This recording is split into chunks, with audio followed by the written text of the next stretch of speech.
ആളൂർ പഞ്ചായത്തിലെ പറമ്പി റോഡ് ജംഗ്ഷനിൽ അപകടങ്ങൾ പതിവാകുന്നു. അപകട മുന്നറിയിപ്പ് നൽകുന്ന സൂചനാ ബോർഡുകളോ സിഗ്നൽ സംവിധാനങ്ങളോ ഇല്ലാത്തതാണ് ഈ ജംഗ്ഷനെ അപകട കവലയാക്കി മാറ്റുന്നത്. അങ്കമാലി മണ്ണുത്തി ദേശീയപാതയെയും മൂന്നുപീടിക പോട്ട സംസ്ഥാന പാതയെയും ബന്ധിപ്പിക്കുന്ന പോട്ട ആശ്രമം കവല, പുല്ലൂർ റോഡിനെയും ബന്ധിപ്പിക്കുന്ന ചാലക്കുടി എഴുന്നള്ളത്ത് പാത കുറുകെ കടന്നു പോകുന്നതിനാലാണ് പറമ്പി റോഡ് ജംഗ്ഷൻ നാൽക്കവലയായത്.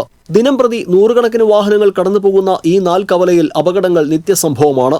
അടുത്ത കാലത്തായി 17ഓളം അപകടങ്ങൾ ഇവിടെ ഉണ്ടായതായി പറമ്പി റോഡ് ജംഗ്ഷനിൽ ബിസിനസ് സ്ഥാപനം നടത്തുന്ന ആൻഡു പറയുന്നു. ഇവിടെ ഡെയിലി ആക്സിഡന്റ് നടക്കുന്ന സ്ഥലം. 4 റോഡ് കണക്റ്റഡ് ആയിട്ടുള്ള റോഡാണ്. 2 സൈഡിൽ നിന്ന് മെയിൻ ഹൈവേയിൽ പറഞ്ഞ വണ്ടികൾ നല്ല സ്പീഡായിരിക്കും. ഇവിടെ നിർബന്ധമായിട്ട് ഒരു സിഗ്നൽ വേണ്ടതാണ്. പണ്ടേ ആവശ്യമാണ്. പല മരണങ്ങളും ഇവിടെ നടന്നിട്ടുണ്ട്. പക്ഷേ ഇത് എന്തുകൊണ്ടൊക്കെയോ ഇവിടെ അങ്ങനെ ഒരു സിഗ്നലിന്റെ സംവിധാനം ഇതുവരെ വന്നിട്ടില്ല.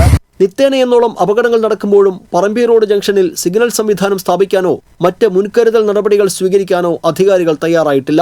നവകേരള സദസ്സിൽ ഉൾപ്പെടെ ഈ ആവശ്യം ഉന്നയിച്ച് നിവേദനങ്ങൾ സമർപ്പിക്കപ്പെട്ടിട്ടും അനുകൂല നടപടികൾ ഇതുവരെ ഉണ്ടായിട്ടില്ല.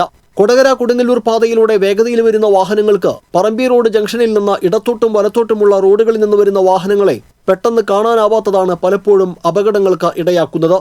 നാൽക്കവലയാണെന്ന് സൂചിപ്പിക്കുന്ന തീരെ ചെറിയൊരു ബോർഡ് മാത്രമാണ് ഇവിടെയുള്ളത്. കുറഞ്ഞപക്ഷം ബ്ലിങ്കിംഗ് സംവിധാനത്തോടു കൂടിയ സിഗ്നൽ ലൈറ്റുകളെങ്കിലും ഇവിടെ സ്ഥാപിക്കണമെന്നാണ് ആവശ്യം ഉയരുന്നത്. TCV കൊടകര.